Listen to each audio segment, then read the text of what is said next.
형들, 솔직히 우리끼리니까 다 까놓고 한번 이야기해 봅시다. 살면서 이런 생각, 아니 이런 억울함 한 번쯤은 다들 겪어봤잖아요. 아니 어쩌면 지금 이 순간에도 뼈저리게 느끼고 있는 형님들도 있을 겁니다. 내가 정말 내 간이고 쓸개고 다 빼줄 것처럼 세상에 다시 없을 호구처럼 굴 때 말입니다. 정말 그 여자 하나만 바라보고 내 모든 시간과 관심, 사랑을 미친 듯이 퍼부어 줄 때는 참나 거들떠보지도 않더라고요. 마치 다 잡은 물고기에게는 먹이 주는 법도 잊었다는 듯이 점점 멀어지기만 하고 말이죠. 그런데 진짜 웃긴 게 뭔지 아십니까? 이게 무슨 연애의 머피의 법칙이라도 되는 걸까요? 에라 더러워서 못 해먹겠다 하고 내가 딱 마음 접고 뒤도 안 돌아보고 내 갈 길 가기 시작하니까 그제야 그 여자가 나를 쳐다봅니다. 슬금슬금 내 SNS를 염탐하고 내 빈자리를 느끼기 시작한다는 거죠. 이거 진짜 사람 환장하게 만드는 노릇 아닙니까? 제가 참 좋아하는 소설가 김혜나님의 작품 중에 이런 기막힌 상황에 딱 들어맞는 아주 뼈를 때리는 구절이 하나 떠오르네요. 결국 우리는 모두 혼자다. 하지만 그 혼자가 되기 위해 얼마나 많은 비굴함을 견뎌야 했는지 아무도 모른다.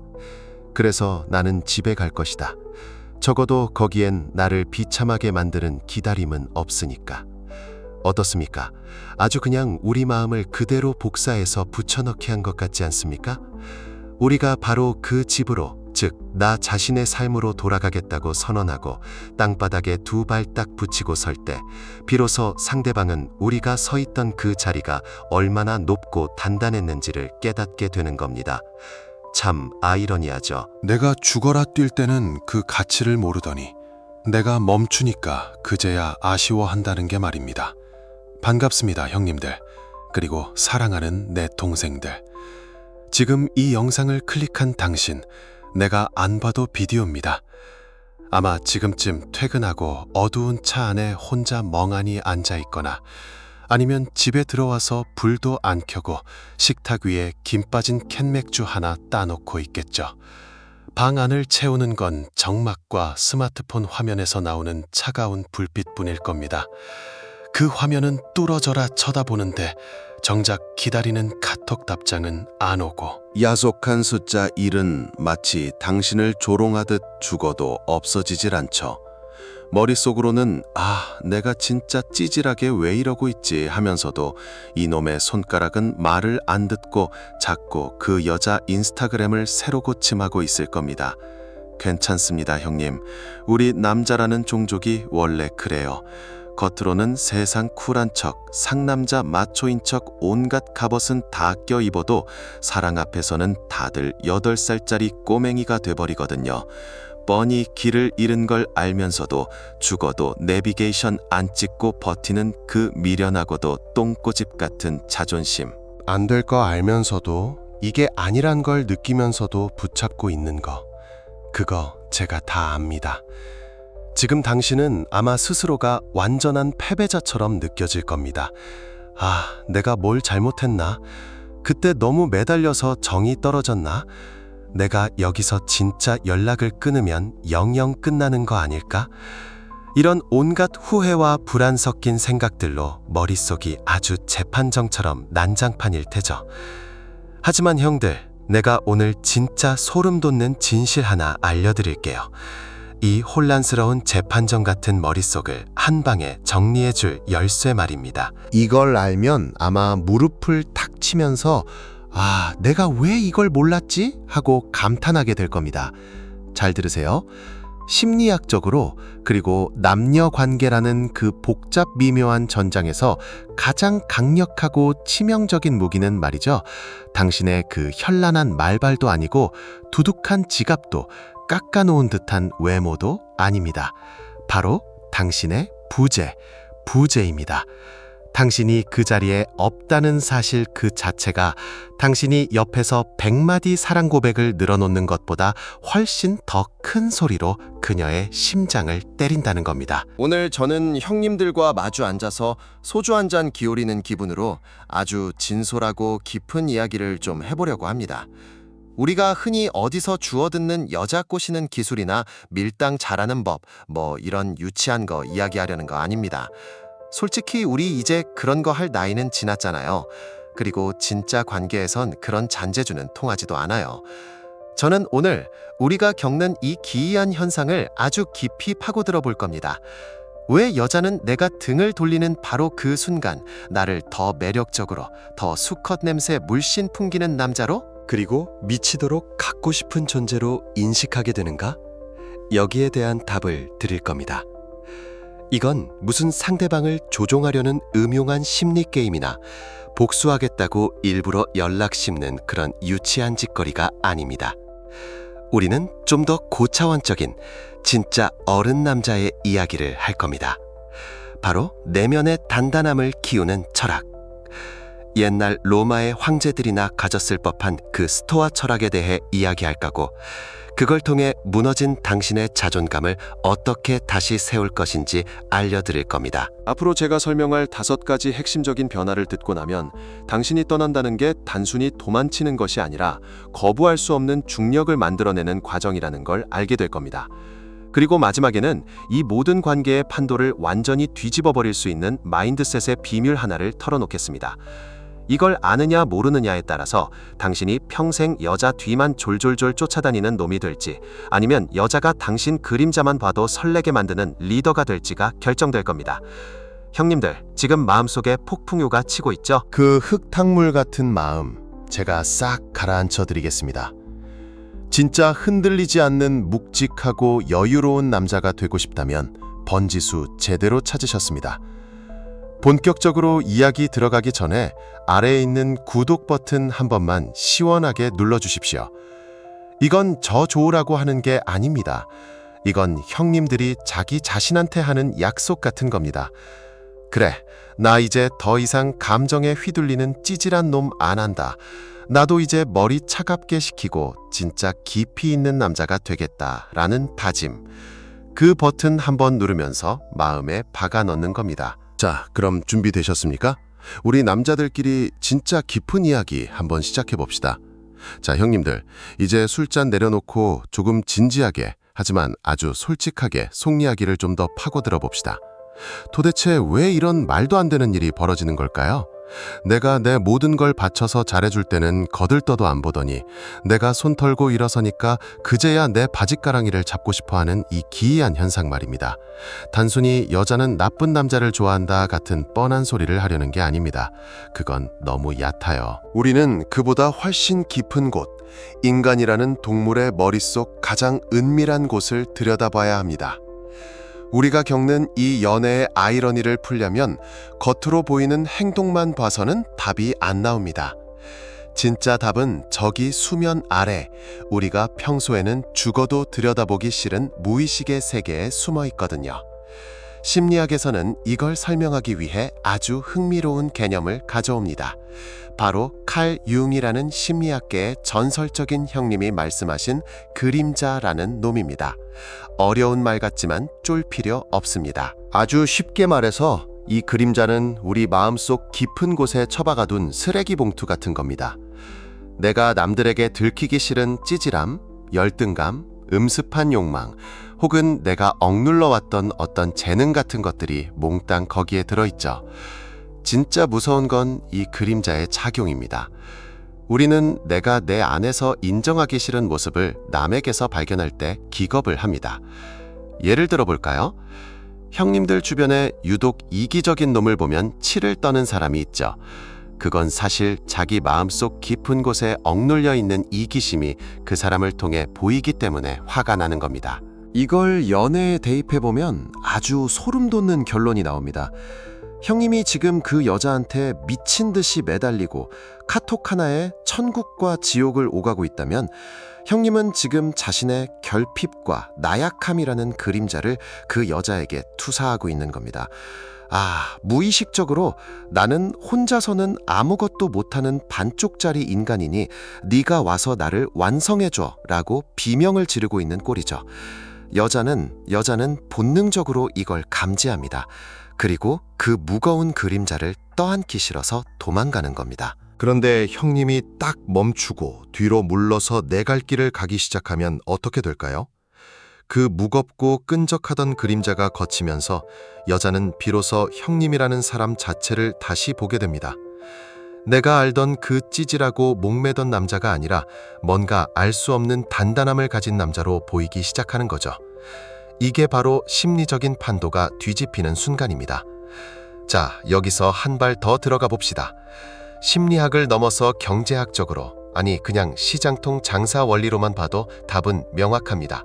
바로 희소성의 법칙입니다. 이거 우리 형들 다 알잖아요. 한정판 운동화, 리미티드 에디션 시계. 이런 거 보면 왜 눈이 돌아갑니까? 구하기 힘드니까 그런 겁니다. 남들 다 신는 삼선 슬리퍼면 거들떠나 보겠습니까? 인간의 본능은 아주 간사해서 희귀하고 갖기 힘든 것에 높은 가치를 부여하게 설계되어 있습니다.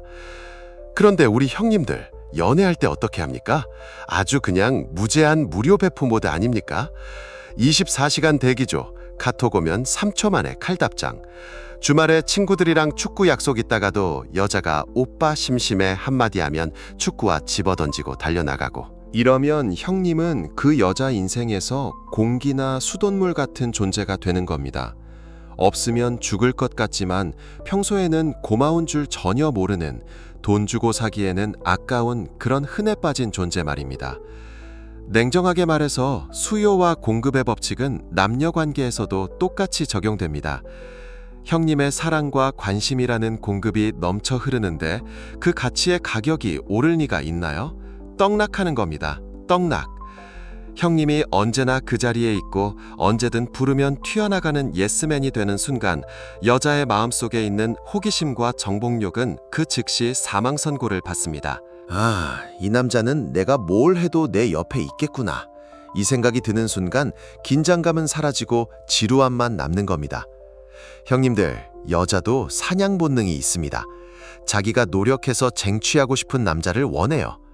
그런데 잡기도 전에 이미 발라당 누워서 배를 보여주는데 무슨 매력을 느끼겠습니까? 형님이 자신의 시간과 관심을 너무 싸게 팔아넘겼기 때문에 그녀는 형님을 가치 있는 남자가 아니라 처리하기 쉬운 남자로 분류해버린 겁니다. 우리가 흔히 말하는 호구가 되는 과정이 바로 이렇습니다.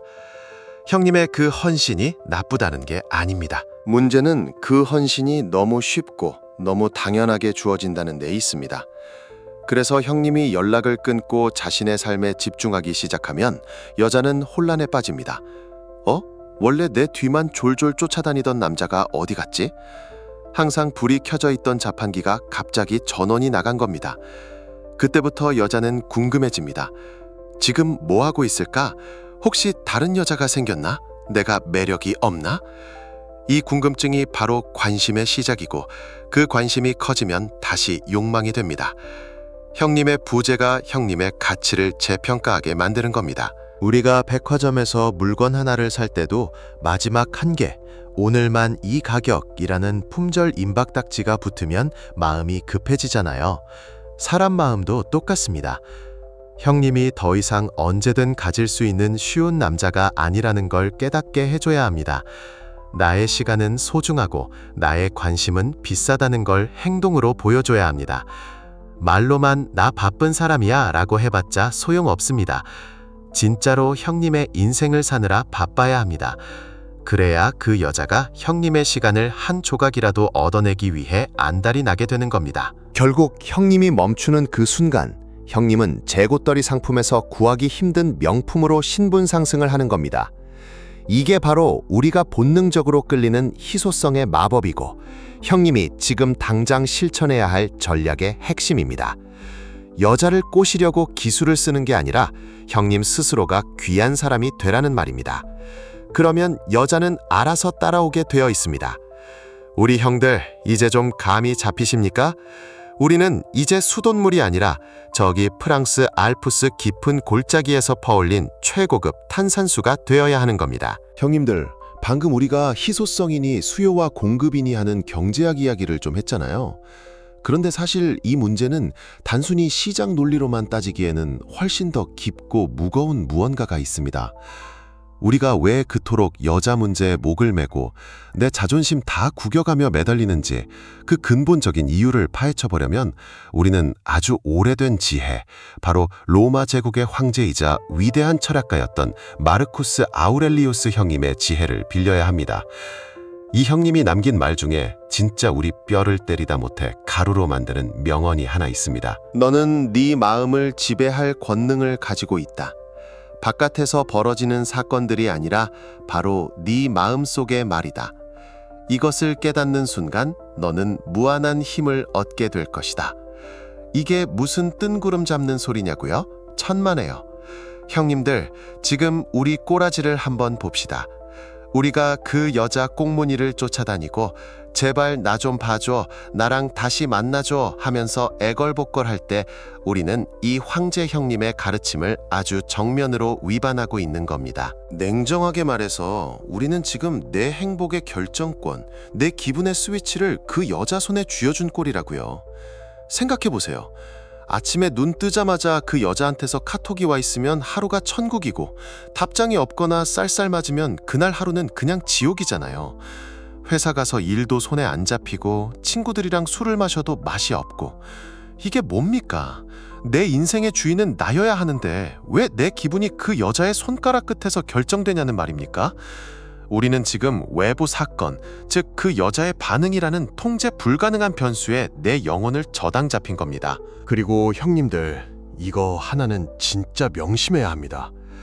여자라는 존재는요, 우리가 생각하는 것보다 훨씬 더 감각이 예민합니다.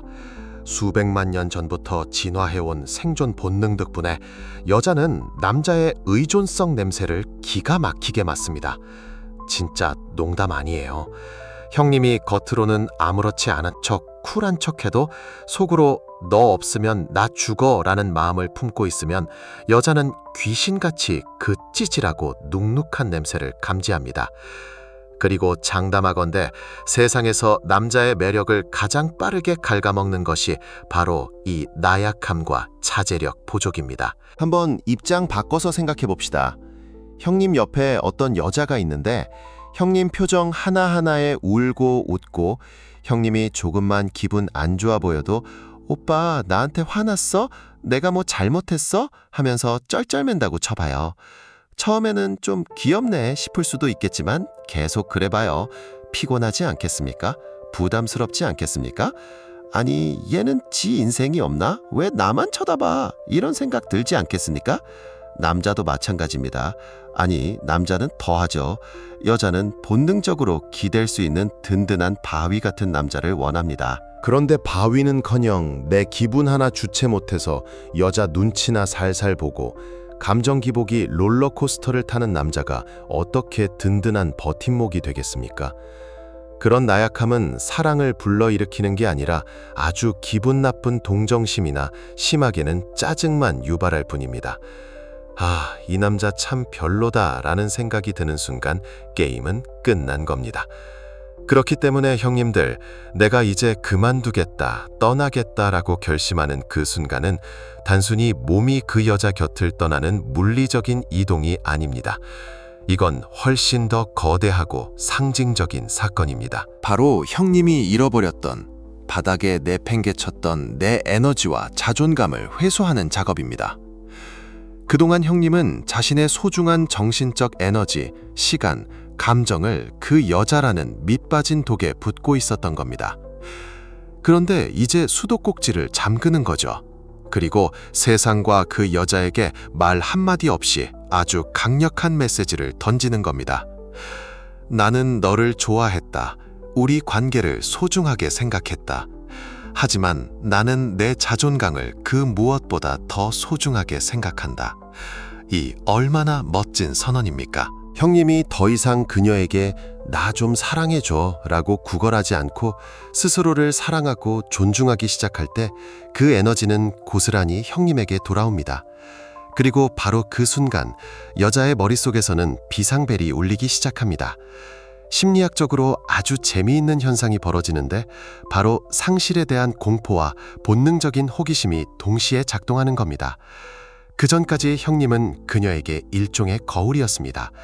그녀가 쳐다볼 때마다 형님의 눈동자 속에는 그녀가 얼마나 예쁜지, 얼마나 대단한지, 얼마나 사랑받고 있는지가 비쳐 보였거든요. 형님은 그녀의 자존감을 채워주는 아주 충실한 거울이었던 셈이죠. 그런데 어느 날 갑자기 그 거울이 사라져버린 겁니다. 그녀는 더 이상 형님의 눈을 통해 자신의 빛나는 모습을 확인할 수가 없게 됐어요. 눈앞에 텅 빈 공간만 남은 거죠. 이때 여자는 엄청난 허전함을 느낍니다. 우리가 매일 쓰던 낡은 지갑도 잃어버리면 하루 종일 신경 쓰이고 불안한데 자기를 떠받들어 주던 남자가 사라졌으니 오죽하겠습니까? 그녀는 이제 스스로에게 질문을 던지기 시작합니다. 어라? 이 남자가 왜 이러지? 지금 뭐하고 있을까? 왜 연락이 없지? 내가 알던 그 매달리던 남자가 맞나? 내가 혹시 이 남자의 가치를 너무 낮게 평가했나? 형님들, 이게 핵심입니다. 그녀의 콧대 높던 자존심이 흔들리기 시작하는 겁니다. 그녀는 형님이 가져가 버린 그 관심과 사랑을 되찾고 싶어서 안달이 나기 시작합니다. 자신이 다시 사랑받는 존재라는 걸 확인받고 싶어지는 거죠. 형님이 쫓을 때는 도망가더니 형님이 멈추니까 자기가 쫓아오려고 시동을 거는 겁니다. 참, 인간이라는 게 이렇게나 청개구리 같습니다. 자, 형님들, 이제 뜬구름 잡는 소리는 그만하고 진짜 실전으로 들어가 봅시다. 형님이 딱 마음 먹고 나 갈래, 더 이상은 못하겠다 하고 등을 돌렸을 때 도대체 그 여자의 머릿속과 형님의 인생에서 무슨 일이 벌어지는지 아주 현미경으로 들여다보듯이 5단계로 쪼개서 설명해 드리겠습니다. 이건 제가 그냥 지어낸 소설이 아니라 수많은 남자들이 바닥을 치고 올라오면서 겪은 피 섞인 경험담이자 심리의 법칙입니다. 그 첫 번째 변화, 에너지의 대이동입니다. 좀 더 남자답게 표현하자면 헐레벌떡 쫓아다니던 사냥개에서 꿈쩍도 안 하는 태산으로 변신하는 과정이라고 할 수 있겠네요. 형님들, 가슴에 손을 얹고 한번 생각해 봅시다. 그동안 형님과 그 여자의 관계가 어땠습니까? 아주 냉정하게 말해서 형님은 그녀라는 행성 주변을 뱅글뱅글 도는 인공위성 아니었습니까?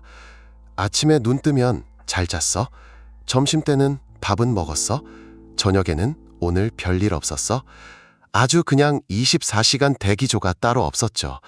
항상 형님이 먼저 물어보고 형님이 먼저 데이트 코스 짜서 결제 올리고 그녀의 처분만 기다리는 을 중에 을이었습니다. 그녀가 웃으면 형님 세상도 밝아지고 그녀가 찡그리면 형님 세상에는 폭풍우가 쏟아지는 그런 수동적인 존재였다는 말입니다. 그런데 형님이 이제 그만할란다 하고 딱 멈추는 순간 관계의 중력 법칙이 완전히 뒤집힙니다. 왜 이게 먹히느냐고요? 여자라는 생명체는 본능적으로 유전자에 각인된 수준으로 안정감에 환장하거든요. 여기서 말하는 안정감은 돈 꼬박꼬박 갖다주는 그런 경제적 안정감만을 말하는 게 아닙니다. 정서적인 묵직함, 바로 그겁니다. 자, 상상력을 좀 발휘해 봅시다. 형님은 이제부터 거대한 바위산입니다. 지리산이나 설악산 같은 아주 웅장한 산 말입니다. 그리고 여자의 감정은 변덕스러운 날씨입니다. 우리 형님들도 겪어봐서 알겠지만 여자 마음이라는 게 하루에도 12번씩 바뀌지 않습니까? 아침엔 맑았다가 점심엔 흐렸다가 저녁엔 갑자기 이유도 없이 태풍이 몰아치고 비가 쏟아집니다. 예전에 형님은 어땠냐고요? 그 태풍이 불 때마다 이리 휩쓸리고 저리 휩쓸리는 낙엽이었습니다. 그녀가 짜증내면 어휴, 내가 뭐 잘못했나? 안절부절 못하고 그녀가 우울해하면 같이 땅 파고 들어가고 말 그대로 그녀의 감정 날씨에 내 인생이 통째로 휘둘렸던 겁니다. 그게 사랑인 줄 알았겠죠. 하지만 그건 사랑이 아니라 그냥 주도권이 없는 겁니다. 하지만 이제 형님은 산입니다. 비가 오든 눈이 오든 태풍이 불어서 나무가 뽑혀 나가든 말든 산은 그냥 그 자리에 묵묵히 서 있습니다. 비 오네. 그래, 올 테면 와라. 나는 여기 있으련다. 이 태도, 이게 바로 여자를 미치게 만드는 겁니다. 여자는 본능적으로 자기의 이 요동치는 감정을 받아줄 수 있는 그 감정의 파도에 휩쓸리지 않는 단단한 남자를 찾습니다. 형님이 그녀의 눈치를 보지 않고 그녀의 기분에 따라 일희일비하지 않고 자신의 중심을 딱 잡고 서 있을 때 그녀는 거기서 엄청난 남성미를 느낍니다. 아, 이 남자는 내 감정 따위에 흔들리는 사람이 아니구나. 내가 기댈 수 있는 진짜 강한 남자구나라는 걸 무의식적으로 깨닫게 되는 거죠. 이건 마치 놀이공원에 갔는데 안전바가 헐거우면 무서워서 못하잖아요. 형님이 낙엽처럼 팔랑거릴 땐 그녀에게 형님은 헐거운 안전바였습니다. 불안해서 의지할 수가 없어요. 하지만 형님이 산처럼 버티고 서 있으면 그녀는 비로소 안심하고 형님에게 기대고 형님을 탐구하기 시작합니다. 형님의 그 굳건함 자체가 강력한 최음제가 되는 겁니다. 제 부끄러운 과거 이야기를 하나 해드릴까요? 저라고 태어날 때부터 도 닦은 스님처럼 굴었겠습니까? 저도 옛날엔 아주 진상 중에 진상이었습니다. 한 번은 정말 좋아하던 여자친구랑 헤어지고 나서 말 그대로 폐인이 된 적이 있습니다. 보통 우리 남자들 이럴 때 어떻게 합니까? 술 진탕 마시고 새벽 2시에 자니? 카톡 보내거나 아니면 A4 용지 3장 분량으로 내가 그때 그랬던 건 진심이 아니었고 하면서 구차한 변명 문자 보내잖아요. 저도 손가락이 근질거려서 미치는 줄 알았습니다. 그런데 그날따라 무슨 바람이 불었는지 친구놈이 던진 야, 좀 찌질하게 굴지 말고 그냥 죽은 듯이 있어봐 라는 말이 뇌리에 박히더라고요. 그래서 진짜 독하게 마음 먹었습니다. 핸드폰 전원을 아예 꺼버렸습니다. 그리고 뭘 했냐고요? 할 게 없어서 헬스장에 갔습니다. 가서 벤치프레스를 미는데 진짜 눈물인지 땀인지 모를 게 주르륵 흐르더군요. 속에서는 천불이 나는데 몸이라도 힘들게 굴려야 잡생각이 안 날 것 같았습니다. 그렇게 쇳덩이와 씨름하고 집에 와서는 평소라면 거들떠보지도 않았을 두꺼운 철학책을 펴놓고 읽는 척이라도 했습니다. 활자가 눈에 들어오지도 않았지만 그냥 나는 괜찮다, 나는 내 인생 산다 라고 스스로 최면을 건 거죠. 그렇게 하루, 이틀, 참 찌질했죠. 그런데 딱 3일이 지나고 4일째 되던 날 핸드폰을 켰는데 카톡이 와 있더군요. 잘 지내? 오빠는 내가 없어도 아무렇지 않은가 봐. 이 메시지를 보는 순간 머리를 한 대 맞은 것 같았습니다. 제가 구구절절 매달리고 울고불고 할 때는 쳐다도 안 보더니 제가 입 다물고 제 삶에 집중하니까 비록 헬스장에서 쇠질한 것밖에 없지만 그제야 연락이 온 겁니다. 그녀가 연락한 이유는 제가 엄청난 이벤트를 해서도 아니고 제가 로또에 당첨돼서도 아닙니다. 정확히 말하면 제가 아무것도 하지 않았기 때문에 연락이 온 겁니다. 나의 침묵, 나의 부동이 그녀를 당황하게 만든 겁니다. 원래대로라면 지금쯤 울면서 전화가 와야 하는데 왜 조용하지? 나를 다 잊었나? 내 매력이 통하지 않나? 이런 온갖 생각이 그녀의 머릿속을 헤집어 놓은 거죠. 제가 산처럼 버티고 서 있으니까 날씨인 그녀가 오히려 산의 안부를 궁금해하게 된 꼴입니다. 형님들, 이게 핵심입니다. 형님이 움직이지 않으면 상대방이 움직이게 되어 있습니다. 형님이 에너지를 쏟지 않고 비축하고 있으면 상대방이 그 에너지를 확인하려고 다가옵니다. 이것이 바로 추격자에서 산으로 포지션을 변경했을 때 일어나는 기적 같은 변화입니다. 그러니까 지금 당장 그 스마트폰 내려놓으십시오. 카톡 프로필 음악 바꾸고 상태 메시지에 의미심장한 글귀 남기는 그런 중학생 같은 짓 그만하시고 그냥 형님 인생을 사십시오. 운동을 하든 밀린 업무를 처리하든 아니면 그냥 멍하니 천장을 보고 있든 그 여자와 관련된 행동만 안 하면 됩니다. 형님이 묵직하게 버티는 그 시간 1분 1초가 형님을 가벼운 깃털에서 웅장한 바위산으로 만들어주는 공사기간이라고 생각하십시오. 산이 움직이는 거 봤습니까? 산은 그냥 거기 있습니다. 그리고 사람들은 그 산을 우러러보며 찾아오는 법입니다. 두 번째 변화, 바로 형님들이 그녀의 머릿속에 자이가르닉 효과라는 폭탄을 터뜨리는 겁니다. 이거 이름이 좀 어렵게 들리죠? 무슨 독일산 맥주 이름 같기도 하고 러시아산 보드카 이름 같기도 하고 아이고 머리 아파 그냥 쉽게 말해봐 하는 형님들의 목소리가 여기까지 들립니다. 걱정 마십시오. 아주 심플하게 우리 남자들 스타일에 딱 맞춰서 설명해 드리겠습니다. 자이가르닉 효과라는 건 간단히 말해서 사람의 뇌는 끝난 일은 쿨하게 잊어버리는데 하다가 만 일은 죽어도 못 잊고 계속 붙잡고 늘어진다는 심리 법칙입니다. 형님들, 우리가 학창 시절에 당구 칠 때 생각해 봅시다. 아주 멋지게 이긴 판은 금방 까먹어요. 아, 내가 그때 다 발랐지 하고 끝입니다. 그런데 마지막 3쿠션 하나 남겨두고 삑살이 나서 진 거는 집에 가서 누워도 천장에 당구공이 굴러다니잖아요. 아, 그때 큐대를 좀만 더 비틀었어야 했는데 하면서 이불킥하고 난리 나지 않습니까? 그게 바로 자이가르닉 효과입니다. 뇌가 야, 이거 아직 결말 제대로 안 났어. 다시 생각해봐. 라고 계속 신호를 보내는 거죠. 자, 이걸 연애에 대입해 봅시다. 형님들이 그동안 어떻게 했습니까? 굿모닝, 점심 맛있게 먹어, 퇴근한다, 집에 왔다, 잘 자라, 아주 그냥 본인의 일거수일투족을 생중계하셨죠? 그녀가 물어보기도 전에 답을 탁 갖다 바쳤습니다. 그녀 입장에서 형님이라는 책은 이미 첫 페이지부터 마지막 페이지까지 다 펼쳐진 책입니다. 결말이 뻔한 드라마, 스포일러 다 당한 영화랑 똑같은 겁니다. 아, 이 남자는 내가 오라면 오고 가라면 가는구나. 나를 너무 좋아해서 안달이 났구나. 이 생각이 드는 순간 그녀에게 형님과의 관계는 이미 완료된 과제로 분류됩니다.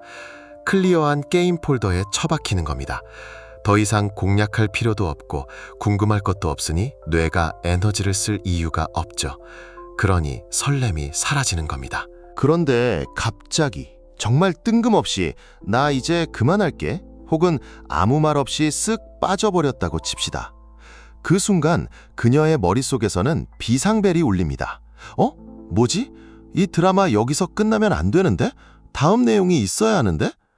형님이라는 드라마가 제일 흥미진진한 클라이맥스 직전에 방송사고로 끊겨버린 겁니다. 이게 사람 아주 미치게 만드는 거거든요. 그때부터 그녀는 원하든 원하지 않든 강제적으로 형님 생각을 하게 됩니다. 도대체 왜 떠난 거지? 내가 말 실수했나? 아니면 그동안 나한테 잘해준 게 연기였나? 다른 여자가 생겼나? 물음표가 꼬리에 꼬리를 물고 이어집니다. 형님이 옆에 있을 때보다 없을 때 형님 생각을 훨씬 더 많이 아주 집요하게 하게 되는 겁니다. 이게 바로 미완성의 찝찝함이 주는 강력한 중독성입니다. 그녀는 이 찜찜한 기분을 해결하고 싶어서, 즉 이 끊긴 드라마의 결말을 확인하고 싶어서 형님을 다시 찾게 됩니다. 형님의 카톡 프로사를 확대해보고 인스타 스토리를 몰래 훔쳐보면서 단서 찾기 놀이를 시작하는 거죠. 우리 형들, 에이 그러다 영 잊혀지면 어떡해요? 라고 쫄보처럼 묻고 싶죠? 장담하건대 인간의 뇌 구조상 그렇게 쉽게 안 잊힙니다. 오히려 형님이 질척거리고 매달릴수록 아, 지겨워, 뻔해 하면서 더 빨리 잊힙니다. 기억하십시오. 그리움이라는 감정은 형님이 그녀의 눈앞에서 알짱거릴 때 생기는 게 아닙니다. 형님이 있던 자리가 뻥 뚫려서 찬바람이 슝슝 불 때 그 빈자리에서 곰팡이 피듯이 스멀스멀 피어오르는 게 그리움입니다. 그러니까 제발 그놈의 진심은 통한다는 핑계로 장문의 카톡 좀 그만 보내십시오. 그건 형님이 그녀의 머릿속에 있는 미완성 과제를 친절하게 완성시켜주는 꼴입니다. 아, 역시 얘는 나 못 잊었네. 오케이, 확인. 하고 그녀가 편하게 발 뻗고 자게 만들어주지 마십시오. 형님은 이제부터 일담한 추리소설이 되어야 합니다. 범인이 누군지, 결말이 어떻게 되는지 절대 안 가르쳐주는 마지막 장이 찢겨나간 소설책 말입니다. 그래야 그녀가 그 찢겨나간 페이지를 찾으러 형님에게 제 발로 걸어오게 됩니다. 이게 바로 부제가 만드는 마법, 자이가르닉 효과의 실체입니다. 세 번째 변화, 바로 경계선 설정을 통한 내 가치의 떡상입니다. 형님들, 솔직히 가슴에 손을 얹고 이야기해봅시다. 우리가 연애하면서 제일 많이 하는 짓이 뭡니까? 바로 스스로 내 가격표 떼서 할인 판매하기 아닙니까? 여자가 조금만 기분 나쁜 티 내면 아이고 죄송합니다 하고 기어 들어가고 말도 안 되는 형님 머릿속에서 만든 공포 영화 때문이라는 겁니다. 내가 여기서 화내면 헤어지자고 하겠지? 내가 이거 안 들어주면 다른 남자 만나러 가겠지? 얘 놓치면 나는 평생 혼자 늙어 죽겠지? 이런 말도 안 되는 상상들이 형님을 겁쟁이로 만드는 겁니다. 그래서 형님들은 어떻게 합니까? 자신의 기준, 즉 바운더리를 스스로 무너뜨립니다. 여자가 약속 시간에 맨날 늦어도 괜찮아. 다른 남자랑 연락하는 게 보여도 쿨한 척. 기분 나쁜 말을 툭툭 던져도 내가 참자. 이게 배려인 줄 아시죠? 천만에요. 이건 배려가 아니라 굴복입니다. 형님이 자신의 기준을 낮추고 부당한 대우를 참아내는 순간 형님의 가치는 그 즉시 바닥을 칩니다. 명품관에 갔는데 직원이 손님, 이거 원래 500만 원인데 그냥 5만 원에 가져가세요. 제발 사주세요. 이러면 형님 그 가방 사고 싶습니까? 이거 짝퉁 아니야? 하고 의심부터 들죠. 형님이 지금 딱 그 꼴입니다. 나 좀 사랑해줘. 내가 다 맞춰줄게. 라고 하는 건 스스로를 떨이 상품으로 취급하는 겁니다. 그런데 형님이 이 관계는 나에게 도움이 안 된다. 이건 내가 받을 대우가 아니다 라고 판단하고 뒤도 안 돌아보고 떠나는 순간 상황은 180도 바뀝니다. 이건 단순한 이별 통보가 아닙니다. 이건 아주 강력한 가치 선언문을 낭독하는 겁니다. 형님의 등짝이 이렇게 말하고 있는 거죠. 나는 나 자신을 존중한다. 내 기준에 미치지 못하는 대우를 받느니 차라리 혼자가 되겠다. 와, 남자답지 않습니까? 우리 형들, 이거 진짜 중요한 포인트입니다. 남자가 자기가 그토록 원하던 여자, 그토록 침 흘리던 대상을 자존심 하나 때문에 포기하고 돌아선다. 이거 아무나 못합니다. 진짜 내공이 있는 놈, 진짜 자기 가치를 아는 놈만 할 수 있는 겁니다. 그리고 여자들은요, 이걸 기가 막히게 알아봅니다. 처음에는 화를 낼 수도 있습니다. 뭐야, 고작 이걸로 헤어지자고? 네가 감히? 하면서 길길이 날뛸 수도 있죠. 하지만 그 분노가 가라앉고 나면 그 밑바닥에서 아주 묵직한 감정이 올라옵니다. 바로 존경심입니다. 와, 이 남자 쉬운 남자가 아니네. 자기가 싫으면 진짜 칼같이 끊어내는 결단력이 있네. 여자는 자기 비위 다 맞춰주는 예스맨, 하인을 원하는 게 아닙니다. 자기를 통제할 수 있고 때로는 아니라고 단호하게 말할 수 있는 배울 점이 있는 리더를 원합니다. 형님들, 꼭 기억하십시오. 존경 없는 사랑은 없습니다. 그건 그냥 동정이나 집착일 뿐입니다. 여자가 형님을 존경하지 않으면 절대 성적인 매력도 느끼지 못합니다. 우리가 유치원생 조카가 아무리 귀여워도 그 조카한테 의지하거나 설레지 않는 거랑 똑같습니다. 형님이 다 받아주는 순간 형님은 그냥 덩치 큰 조카가 되는 겁니다. 떠난다는 건 내 인생에는 넘으면 안 되는 선이 있다는 걸 행동으로 보여주는 가장 확실한 교육입니다. 100번 말로 나 무시하지 마 라고 해봤자 소용없습니다. 한 번의 행동, 즉 너 아웃 이라고 선언하고 문 닫고 나가는 그 행동이 그녀에게 형님을 함부로 대할 수 없는 고귀한 존재로 각인시킵니다. 그러니까 형님들 쫄지 마십시오. 형님이 세운 그 기준, 그 콧대 높은 자존심을 지키기 위해 떠나는 걸 두려워하지 마십시오. 그게 바로 형님을 호구에서 왕으로 만들어주는 유일한 길입니다. 여자는 왕의 옆자리를 원하지 내시의 옆자리를 원하지 않습니다. 내가 나를 왕으로 대접해야 남들도 나를 왕으로 대접한다는 거. 이거 잊으시면 안 됩니다. 네 번째 변화. 형님들이 다시 속을 알 수 없는 미스터리한 낯선 남자로 부활하는 과정입니다. 형님들, 우리 솔직하게 첫 만남 때로 한번 돌아가 봅시다. 형님이 그 여자를 처음 꼬실 때 혹은 썸 탈 때 어땠습니까? 그때 형님은 좀 살아있는 사람이었을 겁니다. 주말에는 조기 축구도 나가고 친구들이랑 밤새 술도 퍼마시고 혼자서 영화도 보러 다니고 뭔가 형님만의 세상이 확실히 있었잖아요. 그때는 형님의 눈빛에 생기가 돌았고 여자가 볼 때 형님은 이 남자는 주말에 도대체 뭐 하고 놀까 궁금증을 유발하는 아주 호기심 덩어리인 존재였습니다. 그런데 연애가 시작되고 시간이 지나면서 어떻게 됐습니까? 아주 슬픈 이야기지만 형님은 형님의 색깔을 잃어버렸습니다.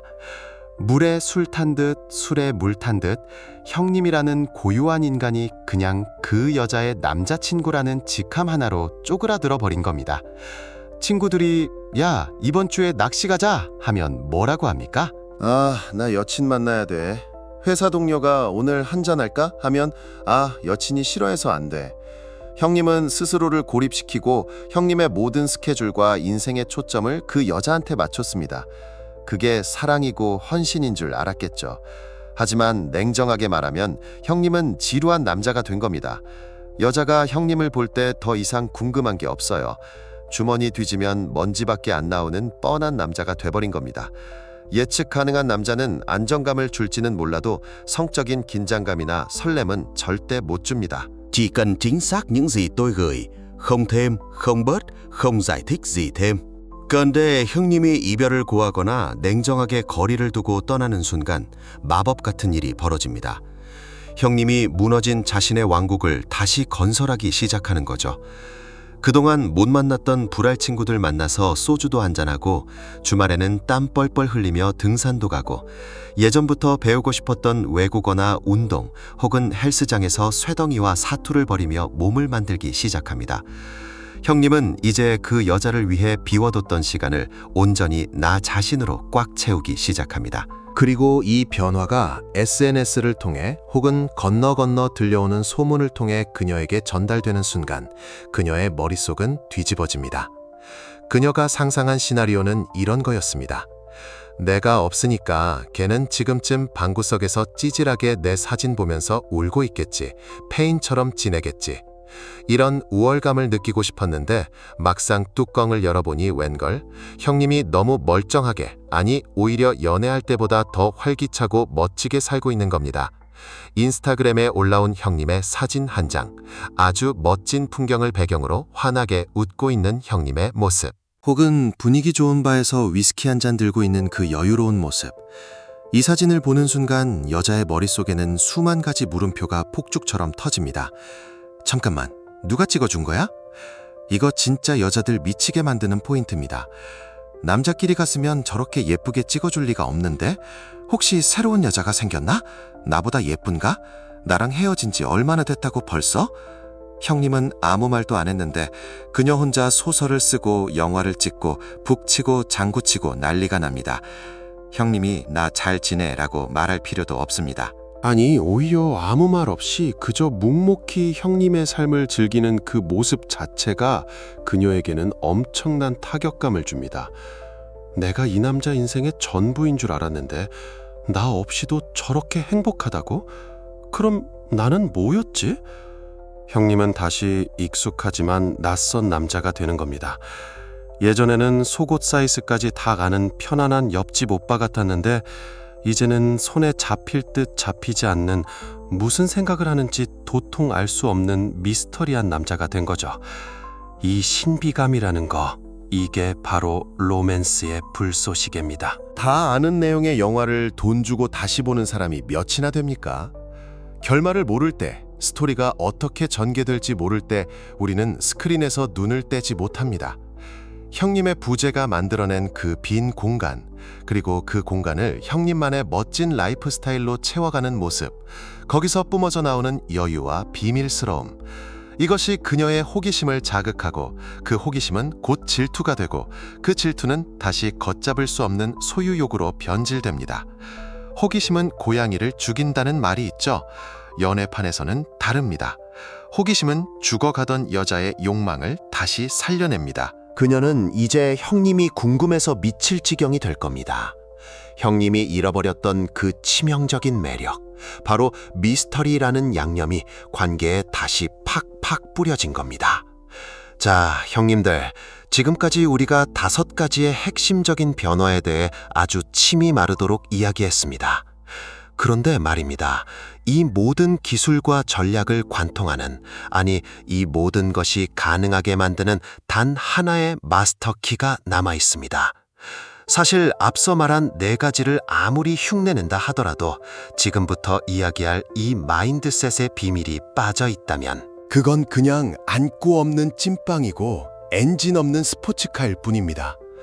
결국 도로 제자리로 돌아가게 되어 있어요. 그 비밀이 뭐냐고요?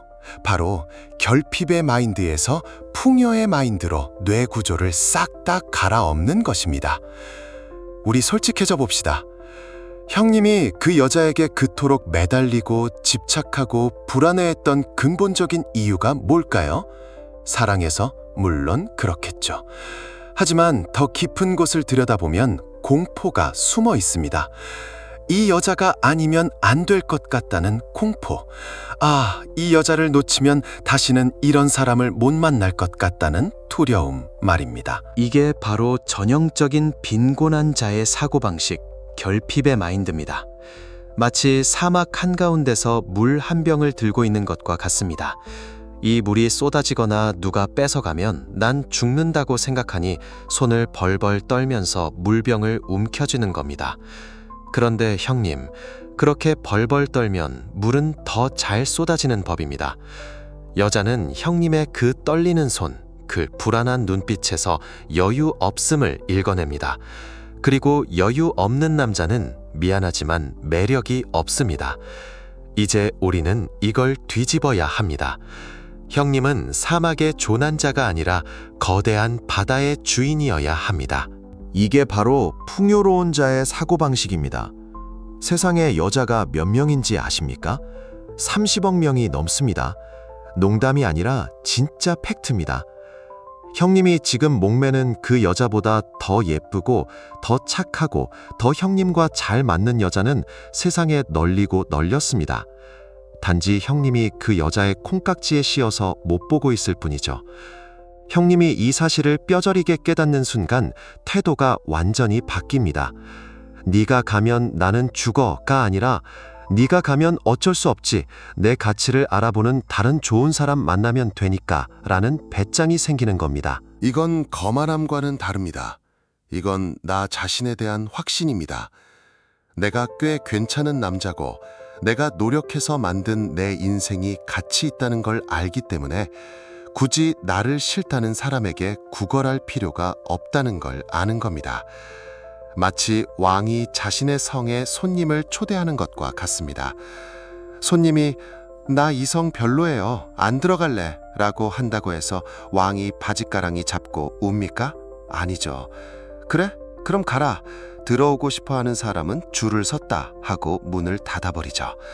형님이 바로 그 왕이 되어야 합니다. 형님 자체가 프리미엄이고 복권 당첨이라는 걸 스스로 믿어야 합니다. 형님을 만나는 게 그 여자에게 행운이지 형님이 그 여자를 만나는 게 행운이 아니라는 마인드. 이 생각의 전환 하나가 형님의 눈빛, 말투, 걸음걸이, 분위기까지 싹 다 바꿔놓습니다. 그리고 여자는 그 바뀐 분위기에서 본능적으로 수컷의 자신감을 느끼고 끌려오게 되는 겁니다. 이제 이야기를 마무리하면서 형님들께 꼭 당부하고 싶은 게 하나 있습니다. 제가 오늘 알려드린 이 모든 것들, 연락을 끊어라, 자기 삶을 살아라, 감정을 통제해라. 이 모든 것들을 단지 그 여자를 다시 꼬시기 위한 수단으로만 쓰지 마십시오. 만약 형님이 이렇게 하면 걔가 돌아오겠지? 라고 계산하면서 연기하는 거라면 결국 다 들통납니다. 여자의 촉을 무시하지 마십시오. 우리가 추구하는 진짜 목표는 재회가 아닙니다. 우리의 목표는 형님이라는 남자의 재건입니다. 고대 철학자들이 말했던 부동심, 그 흔들리지 않는 마음을 갖는 것은 누군가를 조종하기 위해서가 아닙니다. 그건 형님 스스로가 어떤 시련에도 무너지지 않는 단단한 성벽이 되기 위해서입니다. 형님이 혼자서도 충분히 행복하고 혼자서도 빛나는 사람이 되었을 때 역설적으로 형님은 가장 사랑받는 사람이 됩니다. 그 여자가 돌아올까요? 돌아올 수도 있고 아닐 수도 있습니다. 하지만 제가 장담하건대 형님이 이 과정을 제대로 밟아간다면 나중에는 그 결과가 별로 중요하지 않게 될 겁니다. 왜냐하면 그때 형님은 이미 과거에 찌질했던 형님이 아니거든요. 이미 훨씬 더 높은 곳에 올라가 있는 더 좋은 여자를 만날 자격이 차고 넘치는 남자가 되어 있을 테니까요. 그러니 형님들 쫄지 말고 뒤돌아보지 말고 묵묵히 형님의 길을 걸어가십시오. 그 길 위에서 형님은 반드시 승리할 겁니다. 형님들. 자, 이제 분위기 좀 잡고 진짜 배기 이야기를 해봅시다. 지금까지 우리가 희소성이니 신비주의니 가치 입증이니 하며 침튀기게 떠들었던 그 모든 기술들 사실 다 좋습니다. 다 맞는 말이에요. 하지만 제가 지금부터 하려는 이야기를 형님들이 뼛속 깊이 이해하지 못한다면 앞서 말한 그 화려한 기술들은 전부 빛 좋은 개살구가 되고 맙니다. 아니, 더 심하게 말하면 형님 자신을 더 깊은 지옥으로 끌고 들어가는 족쇄가 될 수도 있습니다. 우리가 여기까지 온 마당에 더 이상 가면 쓰고 서로 속이지 맙시다. 아주 적나라하게, 그리고 조금은 아프더라도 우리 마음의 밑바닥을 한번 파보자는 겁니다. 솔직히 한번 털어놓고 시작해볼까요? 형님, 지금 나 이제 너 필요 없어. 나 잘 살아. 라고 선언하고 돌아섰지만 속으로는 어떻습니까? 혹시 5분에 한 번씩 핸드폰 잠금 화면 켜보고 있지 않습니까? 알림이 안 울렸네. 고장났나? 하면서 괜히 비행기 모드 켰다 껐다 하고 카카오톡 들어가서 친구 목록 새로 고침하면서 그녀의 프사가 바뀌었나 안 바뀌었나 염탐하고 있지 않습니까? 더 찔리는 거 하나 말해볼까요? 친구들이랑 억지로 술자리 만들어서 세상 즐거운 척 웃고 떠드는 사진 찍어서 인스타그램 스토리에 올립니다. 그리고는 10분마다 누가 읽었는지 확인하죠. 형님의 진짜 목적은 친구들과의 즐거운 시간이 아니라 그 명단에 그녀의 아이디가 뜨는지 안 뜨는지 확인하는 것. 딱 그거 하나 아닙니까? 그녀가 내 스토리를 봤으면 아싸 낚였다 하고 좋아하고, 안 봤으면 왜 안 보지? 나한테 관심 없나? 하면서 다시 시무룩해지는 그 롤러코스터. 형님, 냉정하게 말해서 그건 떠난 게 아닙니다. 몸뚱이만 멀어졌지 형님의 영혼은 여전히 그녀의 발밑에 엎드려서 제발 나 좀 봐주세요 하고 구걸하고 있는 겁니다. 이건 부재의 미학도 아니고 신비주의도 아닙니다. 그냥 고도의 연기일 뿐이죠. 그리고 이 연기는 장담하건대 반드시 들통납니다. 왜냐하면 그건 가짜니까요. 형님이 이런 얄팍한 계산을 가지고 이 정도 밀어내면 걔가 당겨오겠지라는 마음으로 접근한다면 설령 운 좋게 그녀가 돌아온다 한들 그 관계는 시한폭탄입니다. 그녀가 돌아와서 조금만 찔러봐도 형님의 그 가짜 여유는 와르르 무너져 내릴 겁니다. 예전과 똑같이 불안해하고 똑같이 집착하고 똑같이 그녀의 눈치만 보는 형님을 발견하는 순간 그녀는 이번에야말로 뒤도 안 돌아보고 영원히 떠날 겁니다. 아, 역시 사람은 안 변해라는 차가운 한마디만 남긴 채 말이죠. 그래서 우리는 왜? 라는 질문에 끝까지 파고 들어가야 합니다. 도대체 왜 우리는 이토록 고통스러운가? 왜 이 기술들이 필요한가? 단순히 그녀를 되찾기 위해서? 아닙니다. 진짜 목적은 진정한 자유를 얻기 위해서입니다. 여기서 제가 정말 존경하는 또 다른 마음의 스승 에픽테토스 형님의 말씀을 빌려오겠습니다. 이 형님은 원래 노예 출신이었지만 마음만큼은 그 어떤 황제보다 자유로웠던 분입니다. 그분이 이렇게 말씀하셨습니다. 자유야말로 우리가 노력해서 얻어야 할 유일한 가치다.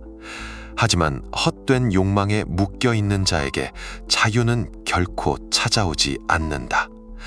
이 말이 우리 상황에 딱 들어맞지 않습니까? 형님이 그녀의 연락을 기다리며 전전긍긍하는 그 시간 동안 형님은 자유인입니까? 아니면 감정의 노예입니까? 그녀의 기분 하나에 형님의 하루가 천국과 지옥을 오간다면 형님은 형님 인생의 주인이 아니라 그녀라는 감옥에 갇힌 수감자일 뿐입니다. 우리가 추구하는 부동심, 즉 흔들리지 않는 마음은 단순히 쿨한 척하는 게 아닙니다. 내 행복의 결정권을 타인의 손에서 빼앗아와 다시 내 손에 쥐는 혁명입니다. 이 혁명을 성공시키기 위해서 가장 먼저 그리고 가장 치열하게 해야 할 작업이 있습니다. 바로 용서와 놓아버림입니다. 많은 형님들이 그녀를 용서하지 못합니다. 나를 버리고 간 여자, 내 마음을 짓밟은 여자라며 원망하고 미워하죠. 하지만 그것보다 더 힘든 게 뭔지 아십니까? 바로 그때 찌질했던 나 자신을 용서하는 겁니다. 밤마다 이불킥하게 만드는 그 기억들 있잖아요. 술 먹고 전화해서 울었던 기억, 바짓가랑이 잡고 매달렸던 기억, 하지 말았어야 할 비굴한 말을 내뱉었던 기억. 그 기억들이 형님을 괴롭히고 수치스럽게 만들고 스스로를 혐오하게 만듭니다. 아, 나는 왜 이렇게 못난 놈일까 하면서 자책의 늪에 빠지죠. 하지만 형님, 이제 그만 그 못난 놈을 용서해 줍시다. 그때 형님은 그냥 너무 사랑해서 그랬던 겁니다. 방법이 서툴렀고 마음이 너무 앞서서 너무 간절해서 그랬던 겁니다. 그건 죄가 아닙니다. 그냥 미숙했던 거죠. 그 과거의 나를 따뜻하게 안아주십시오. 그래 임마, 너 그때 진짜 쪽팔렸지? 근데 그만큼 좋아했잖아. 고생했다. 이제 그러지 말자 하고 툭툭 털어내야 합니다. 진정한 떠남은 그녀에게서 멀어지는 것뿐만 아니라 과거에 나약했던 나 자신과도 작별하는 의식입니다. 형님이 과거의 실수에 얽매여서 스스로를 깎아내리고 있다면 아무리 비싼 옷을 입고 멋진 차를 타도 형님에게선 패배자의 냄새가 납니다. 하지만 스스로의 부족함을 인정하고 그거마저 끌어안으며 이제부터는 다르게 살겠다고 다짐할 때 형님은 비로소 과거의 사슬을 끊어내는 겁니다.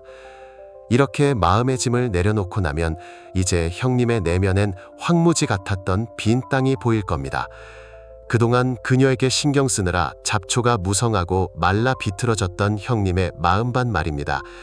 이제부터는 거기를 가꾸는 정원사가 되십시오. 이건 무슨 자기애성 인격장애나 나르시즘 같은 거울 보며 나 너무 잘생겼어 하는 그런 유치한 자기사랑을 말하는 게 아닙니다.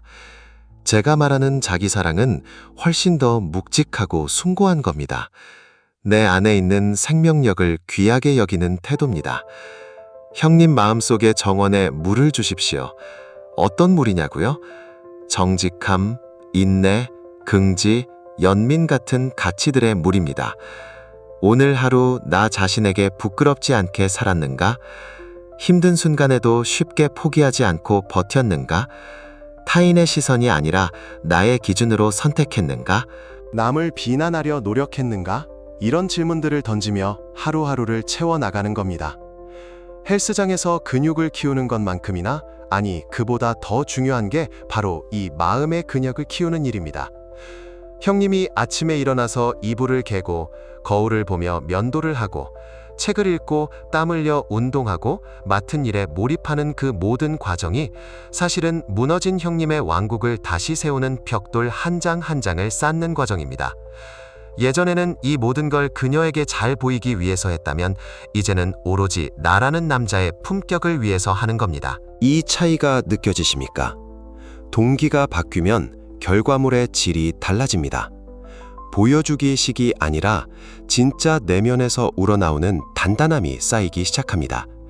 그리고 여기서 정말 말로 설명하기 힘든 기적 같은 일이 벌어집니다. 형님이 진짜로 거짓말 하나 안 보태고 진심으로 나 자신을 사랑하고 존중하게 되면 형님의 몸에서 눈에 보이지 않는 빛이 뿜어져 나오기 시작합니다. 우리는 이걸 흔히 아우라 혹은 기세라고 부릅니다. 사람들은 본능적으로 압니다. 저 사람이 지금 연기하고 있는지 아니면 진짜로 꽉 찬 사람인지. 내면이 텅 빈 사람은 아무리 화려하게 꾸며도 어딘가 불안해 보이고 초조해 보입니다. 곁에 있으면 피곤하죠. 하지만 내면이 꽉 찬 사람은 그냥 가만히 서 있어도 주변 공기를 압도합니다. 묵직한 안정감, 여유로운 미소, 흔들리지 않는 눈빛. 이건 억지로 만든다고 나오는 게 아닙니다. 형님이 이 경지에 오르면 놀랍게도 그토록 단절했던 문제 하나가 아주 하찮게 느껴지기 시작합니다. 그녀가 돌아올까? 이 질문이 더 이상 형님의 심장을 쥐어짜지 않게 됩니다. 오면 좋고 안 와도 그만이지. 나는 이미 충분히 괜찮은 놈이니까. 이게 바로 역설의 미학입니다. 형님이 그녀를 필요로 하지 않게 되는 바로 그 순간, 형님은 완성됩니다. 반쪽짜리 인간이 아니라 온전한 하나의 우주가 되는 겁니다. 그리고 세상 모든 사람들은 남자든 여자든 온전한 우주를 가진 사람에게 끌리게 되어 있습니다. 그녀도 마찬가지입니다. 그녀는 형님의 그 변화된 파장을 감지합니다. 예전에 그 끈적거리고 무거웠던 집착의 에너지가 사라지고 맑고 강력하고 따뜻한 빛이 형님에게서 나는 걸 느끼게 됩니다. 그녀는 혼란스러울 겁니다. 내가 알던 그 사람이 맞나? 그리고 그 혼란은 곧 강렬한 호기심과 거부할 수 없는 매혹으로 바뀝니다. 형님, 생각해 보십시오. 우리는 누구나 결핍을 가지고 있습니다. 그래서 본능적으로 충만한 사람 곁에 있고 싶어 합니다. 그 사람 옆에 있으면 나도 채워질 것 같거든요. 형님이 그녀에게 나 좀 채워줘 라고 구걸할 때는 그녀가 도망갔지만 형님이 스스로 넘쳐 흐를 정도로 채워져 있으면 그녀는 그 넘치는 에너지를 나눠받고 싶어서 형님 곁으로 오게 됩니다. 나방이 불빛을 향해 날아들듯이 말이죠. 그러니 형님들, 지금 당장 핸드폰 내려놓으십시오. 그녀의 SNS 염탐 그만두십시오. 카톡 프사 관리 집어치우십시오. 그건 다 가짜입니다. 대신 형님의 마음속으로 들어가십시오. 거기서 울고 있는 어린아이 같은 나를 달래주고 황폐해진 정원을 다시 가꾸십시오. 책을 읽어서 지혜를 채우고 땀을 흘려서 독소를 빼내고 명상을 해서 폭풍우를 잠재우십시오. 이 과정은 쉽지 않습니다. 외롭고 지루하고 때로는 내가 뭐 하고 있나 싶을 겁니다. 하지만 이 고독의 터널을 묵묵히 걸어 나온 남자는 터널 입구에 있었던 남자와는 차원이 다른 존재가 되어 있을 겁니다. 결과를 장담할 수 있나고요? 네, 장담합니다. 그녀와의 재회 여부를 떠나서 형님은 반드시 승리자가 될 겁니다. 왜냐하면 형님은 더 이상 누군가의 사랑을 애걸하는 거지가 아니라 사랑을 베풀 수 있는 황제가 되어 있을 테니까요. 그리고 황제에게는 언제나 그에 걸맞은 황후가 찾아오는 법입니다. 그게 꼭 그녀일 수도 있고 그녀보다 훨씬 더 멋진 여자일 수도 있겠죠. 중요한 건 형님이 선택권을 쥔다는 겁니다. 형님, 이제 진짜 게임을 시작할 준비가 되셨습니까? 껍데기뿐인 기술이 아니라 영혼을 갈아 끼우는 진짜 변화 말입니다. 그 변화의 끝에서 웃고 있을 형님의 모습을 저는 벌써부터 상상하게 되네요. 진짜 남자가 되는 길, 외롭지만 참 멋진 길입니다. 우리 뚜벅뚜벅 그 길을 한번 걸어봅시다. 형님들, 내 동생들, 긴 이야기 들어주느라 정말 고생 많았습니다. 이제 술잔도 다 비워가고 우리의 이 긴 대화도 마침표를 찍을 시간이 왔네요. 오늘 제가 형님들께 쏟아낸 이 수많은 이야기들, 5가지의 변화니 마음가짐이니 하는 것들. 듣기에는 그럴싸하고 고개가 끄덕여지지만 막상 방문 열고 나가서 현실에 부딪히면 이게 얼마나 어려운 건지 저도 잘 압니다. 이건 무슨 편의점에서 사 먹는 인스턴트 라면처럼 물 붓고 3분 기다리면 뚝딱 완성되는 게 아닙니다. 오늘부터 나는 쿨한 남자야 라고 거울 보고 외친다고 해서 갑자기 내 가슴 속에 있는 찌질함이 증발해버리는 것도 아니죠. 우리가 가려는 이 길, 진짜 속이 꽉 찬 남자, 흔들리지 않는 바위 같은 남자가 되는 길은 솔직히 말해서 가시밭길입니다. 아마 형님들은 오늘 밤에도 울컥할 겁니다. 내일 아침에 눈 뜨면 또 습관처럼 그녀 생각이 나서 가슴이 철렁 내려앉을지도 모릅니다. 내가 지금 잘하고 있는 건가? 이러다 진짜 영영 끝나는 거 아니야? 하는 불안감이 엄습해서 이불 속에서 하이킥을 날릴 수도 있습니다. 그런데 형님, 그게 지극히 정상입니다. 쪽팔려 하지 마십시오. 진짜 단단한 쇠는 뜨거운 불 속에 들어갔다가 찬물에 담금질 당하고 망치로 수천 번 두들겨 맞아야 만들어지는 법입니다. 지금 형님이 겪고 있는 그 가슴 찢어지는 고통, 그 외로움, 그 불안감들이 바로 형님이라는 쇠덩이를 명검으로 만들기 위한 망치질이라고 생각하십시오. 넘어질 수 있습니다. 무너질 수 있습니다. 하지만 중요한 건 흙먼지 털고 다시 아무 일 없었다는 듯이 묵묵히 일어나는 그 태도입니다. 그 침묵 속의 기상, 그게 바로 남자의 멋입니다. 제가 아까부터 계속 떠나라, 뒤돌아보지 마라 라고 강조했었죠. 제발 부탁인데 이 행동을 그녀에 대한 복수나 형벌로 생각하지 마십시오. 너나 없이 한번 당해봐라. 얼마나 힘든지 맛 좀 봐라. 이런 유치한 마음으로 떠난다면 형님은 여전히 그녀의 감옥 안에 갇혀 있는 겁니다. 그녀를 괴롭히고 싶다는 것조차도 결국은 그녀에게 에너지를 쏟고 있다는 증거니까요. 형님이 떠나는 진짜 이유는 단 하나여야 합니다. 바로 형님 자신을 해방시키기 위해서입니다. 그동안 형님은 너무 시끄러운 세상에 살았습니다. 그녀의 기분, 그녀의 말 한마디, 그녀의 행동 하나하나에 온 신경이 곤도서 마치 전쟁터 같은 삶을 살지 않았습니까? 이제 그 전쟁을 멈추겠다고 선언하는 겁니다. 이건 도망이 아니라 평화협정입니다. 나 자신과의 평화협정 말입니다. 나는 이제 이 소모적인 감정의 소용돌이에서 나가겠다. 나는 이제 혼란보다는 평온을 선택하겠다. 이 선언이 얼마나 위대한지 아십니까? 대부분의 사람들은 평생을 남 탓, 상황 탓, 여자 탓을 하며 살아갑니다.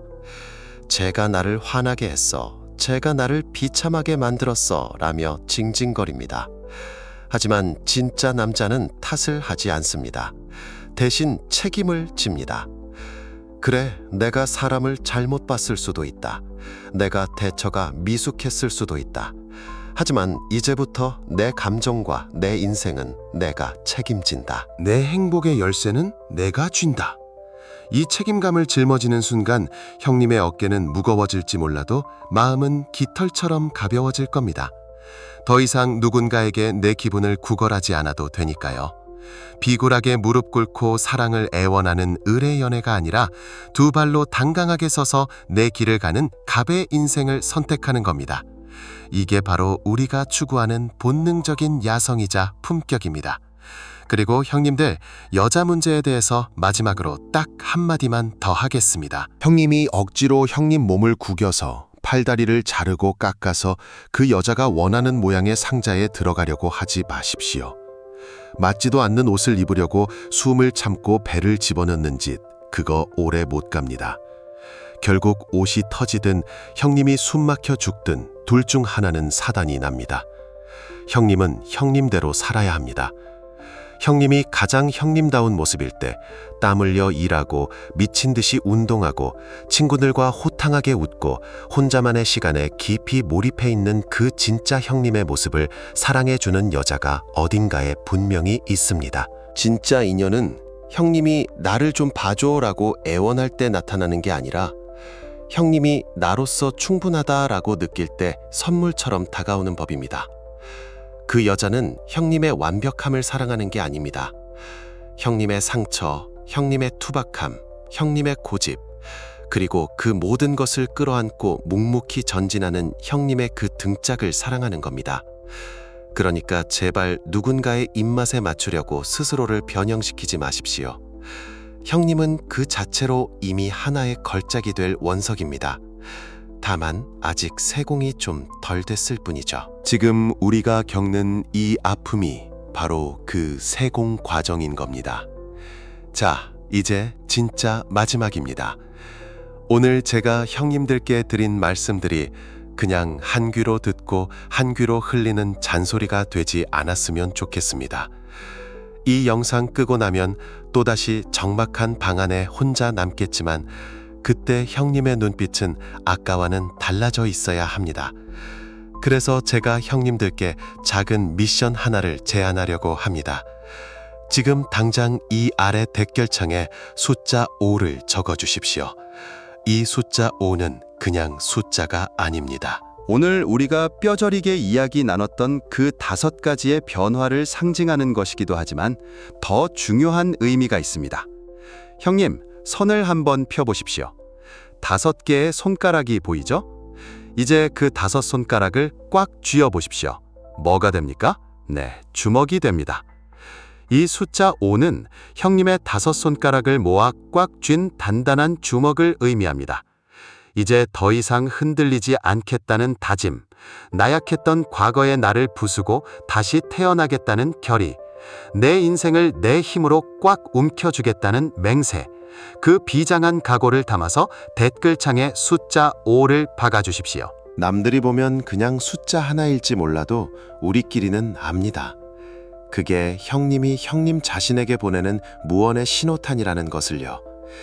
수많은 형님들이 함께 숫자 5를 적어내려갈 때 우리는 서로가 서로에게 보이지 않는 연대감을 느끼게 될 겁니다. 아, 나만 힘든 게 아니구나. 저기 어딘가 있는 또 다른 형제도 지금 이를 악물고 버티고 있구나 하면서 말이죠. 형님, 세상은 넓고 할 일은 많습니다. 여자 하나 때문에 형님의 그 찬란한 인생을 낭비하기에는 형님이 너무 아깝습니다. 부디 마음의 중심을 잡으십시오. 태풍이 불어도 흔들리지 않는 산처럼 정적 속에서 강해지십시오. 그리고 언젠가 형님이 진짜 멋진 남자가 되어 환하게 웃는 날, 우리가 어딘가에서 마주친다면 소주 한 잔 기울입시다. 그때는 안주가 필요 없을 겁니다. 형님의 그 성공담이 최고의 안주가 될 테니까요. 긴 이야기 들어주셔서 감사합니다. 형님의 앞날에 그 어떤 여자보다 더 뜨겁고 황홀한 형님만의 진짜 인생이 펼쳐지기를 진심으로 기원합니다. 강해집시다. 그리고 행복해집시다. 이상 형님들의 영원한 편, 저였습니다. 평안하십시오.